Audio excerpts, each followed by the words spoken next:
Hadir. Saya. Angel. Hadir. Lia. Hadir. Jola. Hadir. Bagus, semuanya hadir ya hari ini. Hadir. Tepuk tangan dulu untuk kita semua. Baik, sebelum mulai pembelajaran, Ibu minta salah satu untuk memimpin doa. Nah, Iva, Ya, Bu. Baik, terima kasih. Baiklah teman-teman, sebelum mulai pembelajaran, anak-anak ingin kita berdoa. Berdoa mulai. Doa selesai. Baik, terima kasih Naifa. Nah, tadi kan banyak yang belum sarapan nih ya. Ya. Oke, sekarang kita semua berdiri, kita menyanyikan lagu nasional terlebih dahulu ya. Oke, semangat. Kita sarapan ya, Bu. Iya, sarapannya dengan lagu ya. Silakan berdiri.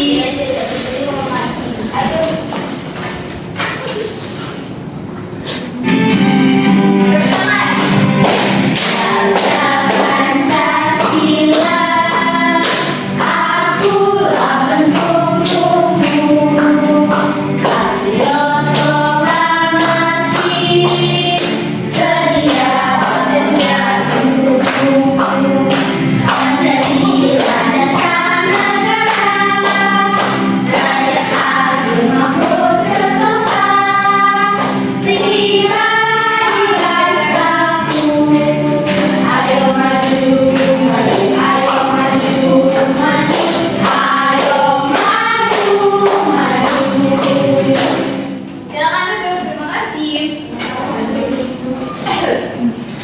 Baik anak-anak, hari ini kita akan belajar mengenai unsur intrinsik cerita. Nah, tujuan pada hari ini kalian akan mendengarkan sebuah cerita dari audio yang akan diputar nanti, dan kalian akan menentukan unsur-unsur intrinsik cerita yang ada dalam audio tersebut.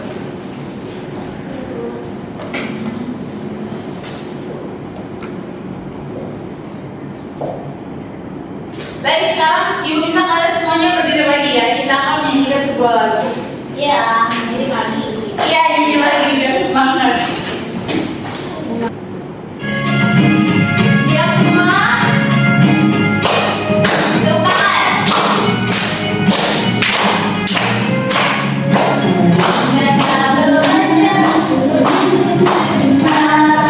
Aku tema itu dan tanpa tulisan cerita.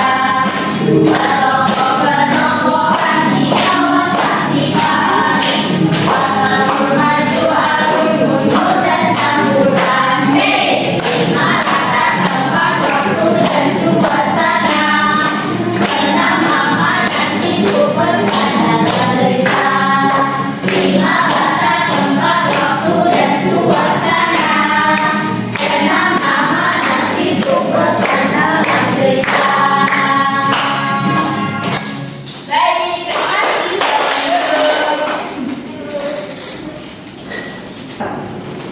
Baik anak-anak, sekarang Ibu mau tanya, siapa yang di sini suka membaca cerita? Saya. Bagus, semuanya pada suka yang membaca cerita? Iya. Di sini Ibu mau tanya, cerita apa yang kalian pernah baca itu? Dongeng. Dongengnya apa? Putri Salju atau Kancil atau apa? Oh, banyak ya berarti banyak sekali buku yang telah kalian baca. Dan tadi ada Kancil ya, Kancil, Princess, dan juga apa tadi? Animasi ya, benar. Itu merupakan tokoh-tokoh yang ada dalam cerita kan? Iya. Nah, tokoh itu merupakan salah satu unsur intrinsik yang ada dalam suatu cerita. Nah, unsur intrinsik cerita sendiri juga merupakan unsur yang membangun dalam suatu cerita. Misalnya tadi ada tokoh ya dalam cerita Kancil kan? Iya. Kancil sendiri merupakan suatu tokoh yang merupakan juga suatu unsur intrinsik cerita. Sekarang kalian simak video berikut ini ya. Iya, Bu.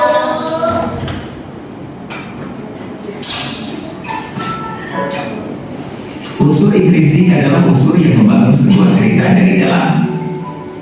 Dicatat Berikut ya. ini unsur-unsur yang terkandung dalam suatu cerita. 1. Tema. Pinjam. Tema adalah ide atau gagasan yang melatar belakangi sebuah cerita. Tema ini jarang ditulis secara eksplisit oleh pengarangnya. Untuk dapat mengetahui tema, kamu harus mengetahui keseluruhan isi cerita dan rangkaian peristiwa atau alur dalam cerpen tersebut. Contoh Contoh tema dalam cerpen, misalnya tentang persahabatan, percintaan, pengalaman mengesankan, kesehatan, lingkungan, sejarah, dan sebagainya. 2. Tokoh. Tokoh adalah pelaku yang mengemban peristiwa dalam sebuah cerita. Tokoh dapat terdiri atas satu orang atau lebih. Tokoh-tokoh dalam cerita ini memiliki fungsi penting sehingga suatu cerita dapat terjalin secara utuh. Berdasarkan pengelompokannya, terdapat 3 jenis tokoh, yaitu tokoh protagonis, tokoh utama, antagonis, penentang dari tokoh utama atau tokoh lawan, dan tritagonis, penengah atau pendukung. 3. Penokohan. Penokohan adalah cara pengarang menggambarkan watak atau karakter tokoh-tokoh dalam cerita. Ada 2 cara penggambaran penokohan, yaitu teknik analitik yang disampaikan langsung oleh pengarang dan teknik dramatik yang digunakan secara tidak langsung. 4. Alur. Alur atau plot merupakan urutan kejadian atau peristiwa yang membentuk sebuah cerita. Secara umum jalan cerita terbagi ke dalam 3 jenis, yakni alur maju, alur mundur, dan alur campuran. Alur maju. Alur yang susunannya runut mulai dari pengenalan, peristiwa, konflik, hingga penyelesaian. B. Alur mundur. Alur yang mulai dari peristiwa terakhir. Alur mundur biasanya digunakan untuk menceritakan kilas balik peristiwa masa lalu. C. Alur campuran. Alur gabungan dari alur maju dan alur mundur. Cerita biasanya disampaikan secara berurutan sekaligus menyisipkan cerita di masa lalu dan masa sekarang. 5. Latar. Latar atau setting meliputi waktu, ruang, tempat, dan suasana dalam cerita. Latar berfungsi untuk memperkuat situasi terhadap jalannya sebuah cerita. Latar terbagi ke dalam 3 unsur pokok, yaitu latar tempat, latar waktu, dan latar sosial. A. Latar tempat. Berupa tempat atau lokasi tertentu, seperti sekolah, desa, rumah, sungai, hutan, gedung bertingkat, dan sebagainya. B. Latar waktu. Berupa waktu terjadinya peristiwa, misalnya jam, hari, musim, tahun, dan sebagainya. C. Latar sosial. Berhubungan dengan perilaku sosial masyarakat, misalnya tradisi, kebiasaan, adat istiadat, keyakinan, kepercayaan, status dan strata sosial, dan sebagainya. 6. Amanat. Amanat merupakan pesan yang disampaikan oleh pengarang. Biasanya amanat mengandung nasihat atau pesan moral yang bertujuan untuk direnungkan kembali oleh pembaca. Amanat ini tidak disampaikan secara langsung, melainkan tersirat dalam isi cerita. 7. Sudut pandang. Sudut pandang adalah cara seorang penulis menyajikan cerita dari perspektif tertentu.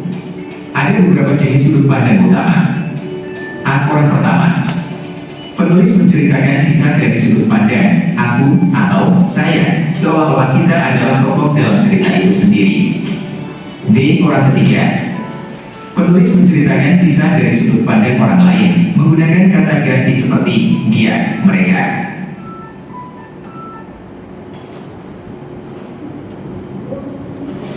Nah, tadi kan kalian sudah simak nih komponen yang ada dalam unsur intrinsik cerita. Ibu minta semuanya nanti maju satu-satu ya, sebutin salah satu unsur atau komponen yang ada dalam komponen-komponen yang telah kalian simak ya. Ya, Bu.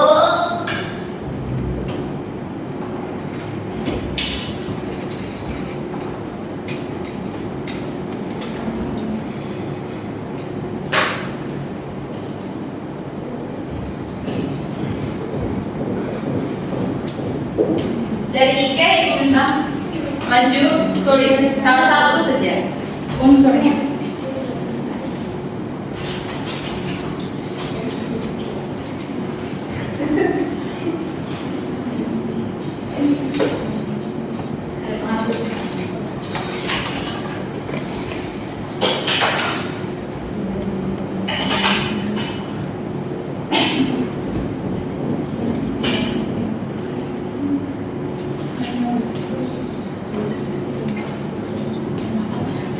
Baik, terima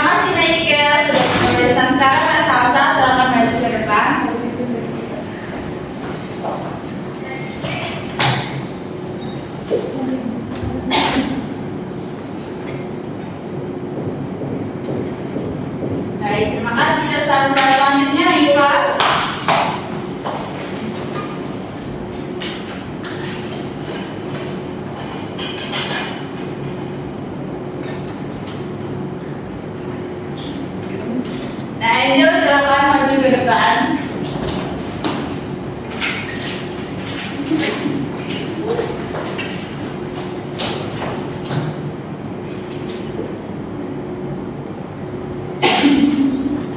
Baik, terima kasih. Silakan kembali. Nadia, silakan.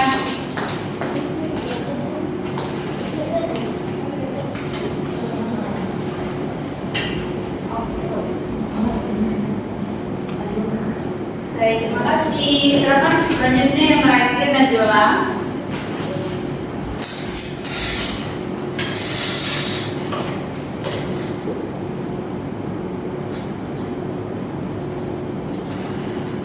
Baik, terima kasih. Silakan kembali. Nah, ini ada 6 ya. Nomor satunya tadi apa? Yang terakhir. Sudut pandang.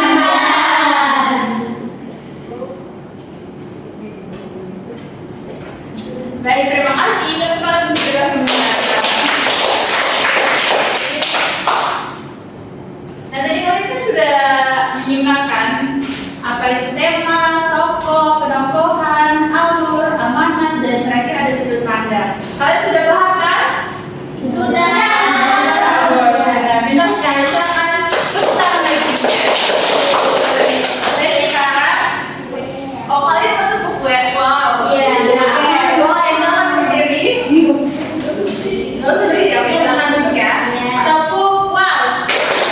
W, O, W, wow. Baik, terima kasih.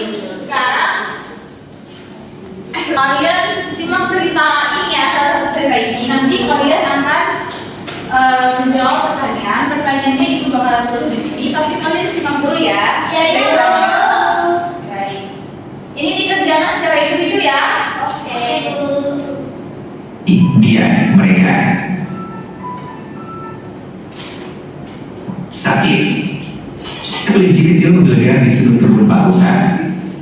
Jahnya tampak seputih kapas dan titik-titik air mulai membanjiri matanya. Ia terduduk di tanah sambil memegang kakinya.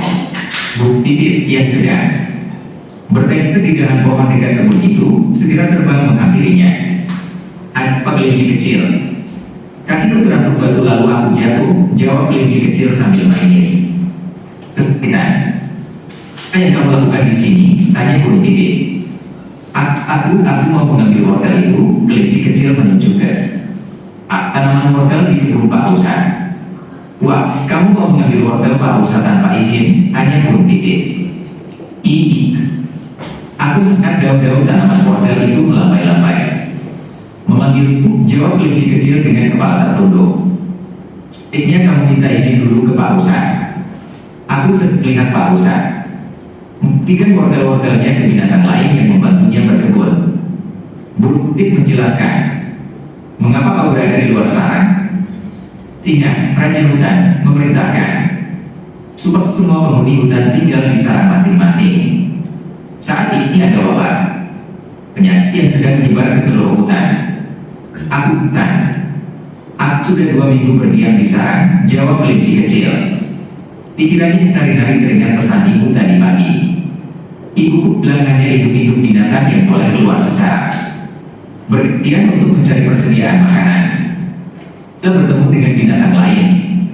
Tidak ada yang boleh bersentuhan. Harus menjaga jarak dan kebersihan supaya tidak tertular penyakit ini.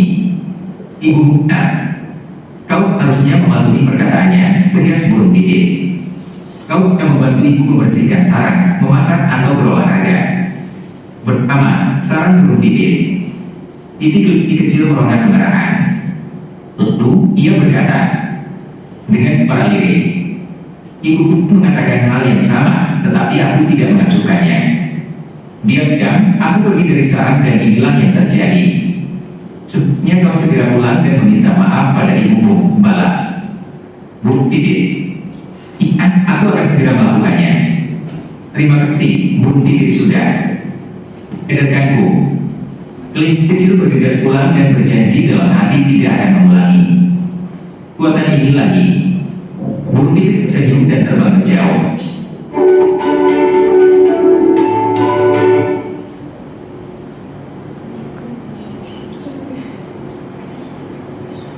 Baik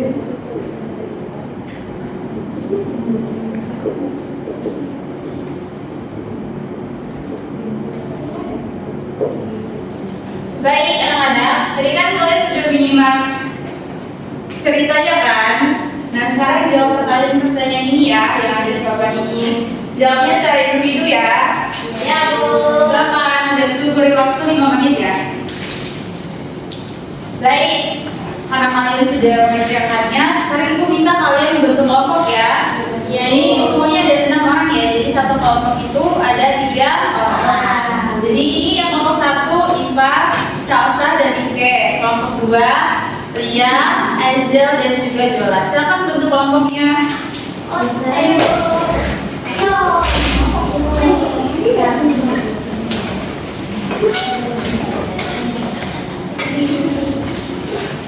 Nanti di sini ada lembar kerja siswa. Sebelum mengerjakannya, kalian harus mengisi nama dan juga kelompok ya. Setelah isi itu, jangan lupa baca petunjuknya. Ya, petunjuk ya di sini. Dan jangan lupa baca soal atau pertanyaan-pertanyaan di sini dengan teliti ya. Nah, tadi kan kalian sudah bekerja atau menjawab ini kan? Nanti kalian akan mencocokkan jawaban kalian ya, yang menurut kalian bagus untuk ditulis di sini agak pendek. Iya Bu. Baik, ini untuk kelompok 1. Kasih Bu. Sama-sama. Ini untuk kelompok 2. Iya. Bu.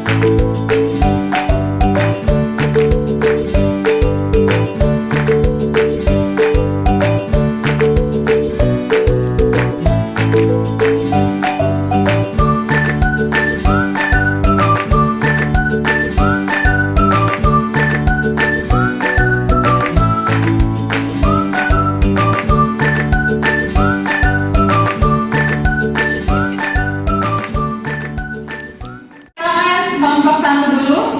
Baiklah teman-teman, di sini saya perwakilan dari kelompok 1 ingin mempresentasikan hasil diskusi kita. Yang pertama, apakah isi cerita tersebut?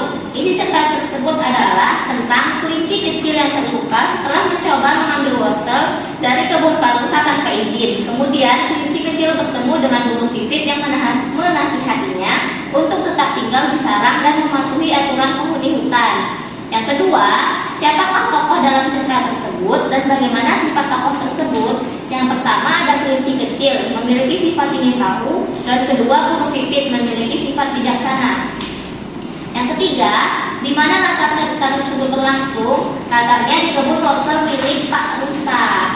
Yang keempat, kapan cerita tersebut berlangsung? Terjadi di siang atau sore hari. Baik, terima kasih. Tepuk tangan. Sekarang untuk kelompok 2. Jangan langsung baca. Saya akan melanjutkan yaitu apa masalah yang terjadi.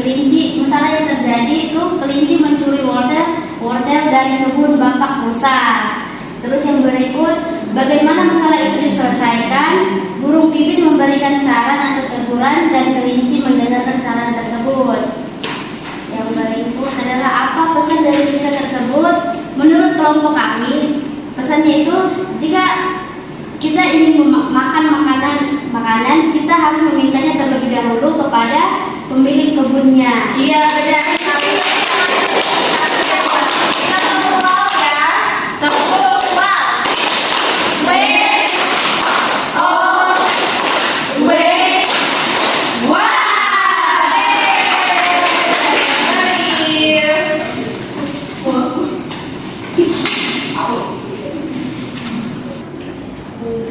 Baik anak-anak, nah benar sekali ya yang teman-teman atau anak-anak tadi telah menjawabnya pertanyaan tersebut.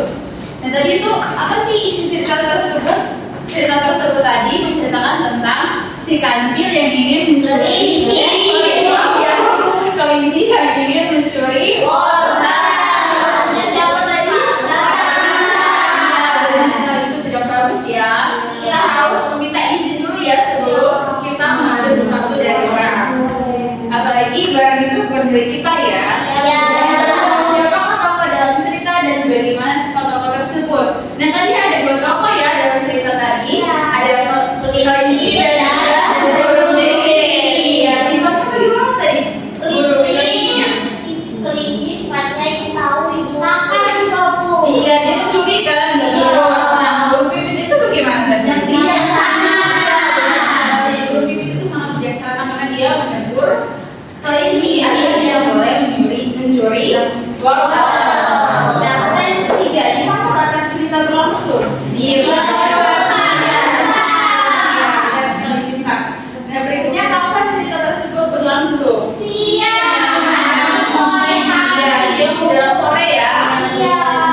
masalah yang terjadi itu si kelinci mencuri ya, didapati sama si burung pipit, makanya ditegurlah si kelinci itu nakal itu.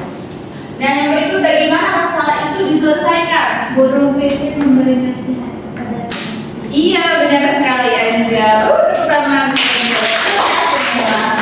Yang terakhir, apa pesan yang dapat kita dapat dari cerita tadi? Pesannya tadi kita tidak boleh mengambil atau mencuri barang orang ya.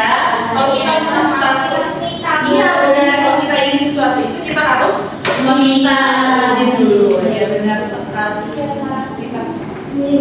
Nah sekarang semuanya berdiri, kita akan goyang dulu ya. Ya, berdiri, silakan berdiri. Siap semua? Ya. Goyang ya. Oke, semangat. 5, 4, 3, 2,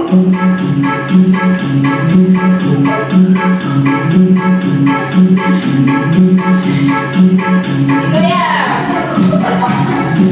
Yang pimpin ada.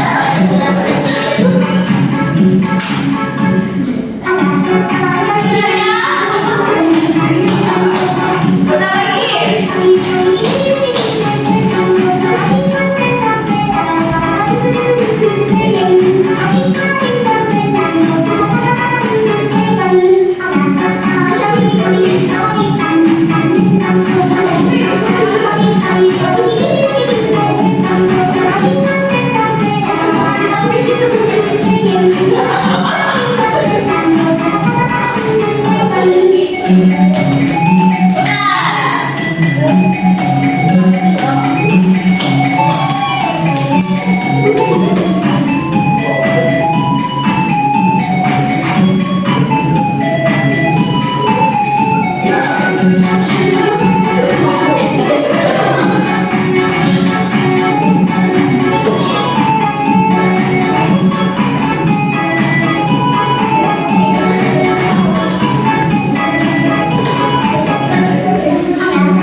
Baik, terima kasih anak-anak semua sekali ya. Kita sudah belajar. Baik, nah tadi kita kan sudah belajar nih unsur-unsur Inggris dalam cerita. Tadi ada apa aja? Ada tema, tokoh, alur, latar, amanah, dan sumber. Iya benar sekali, kan pada pintar ya. Dan juga tadi kita sudah menyimak tentang cerita si kelinci.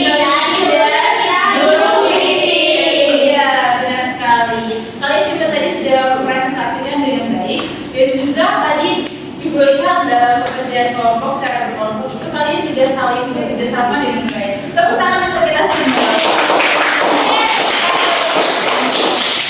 Tepuk tangan. Kamu siap?